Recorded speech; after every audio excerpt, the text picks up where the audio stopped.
The Talmud has some interesting and slightly spooky advice in one of its passages. It states that if a person wants to know whether he or she will live out the year, they should light a lamp between Rosh Hashanah and Yom Kippur in a house where no wind blows. And if that lamp continues to burn, then they know they'll live out the year. Now, what does that mean? What kind of house has wind blowing in it, such that you'd have to find one where no wind blows? So I heard a beautiful explanation as follows. If you light a flame inside a glass bowl, you can see it burn, as long as there's enough air coming through an opening. But if that bowl becomes smudged or dirtied or clouded or blackened, then you won't be able to see the flame. Now, the flame is still burning bright, but there's a problem with the glass bowl. Similarly, each of us has a flame that burns bright inside us. That's our soul.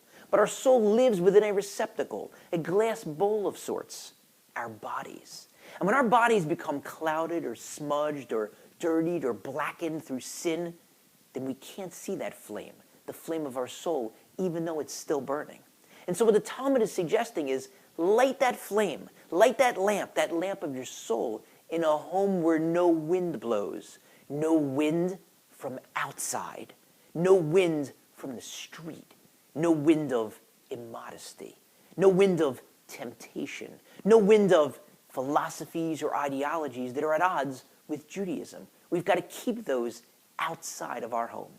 And maybe that's why God rigs the calendar so that Sukkot follows immediately on the heels of Yom Kippur. 4 short days after Yom Kippur, just enough time to buy your lulav and buy your esrog and build your sukkah, and boom, it's Sukkot time. And on Sukkot we go outside, from our homes, outdoors into the sukkah, outdoors where the wind is always blowing.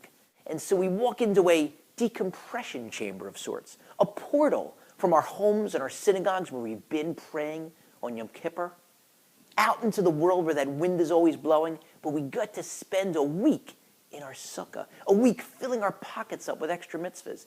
Every minute we spend in the sukkah is another mitzvah. And maybe that's also why, even though our judgment was inscribed on Rosh Hashanah and sealed on Yom Kippur, the ink is not yet dry.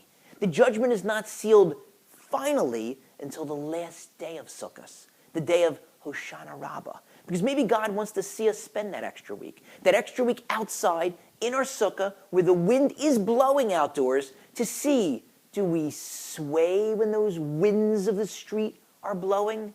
Or do we stand tall and stand strong and resist them? Have a happy, beautiful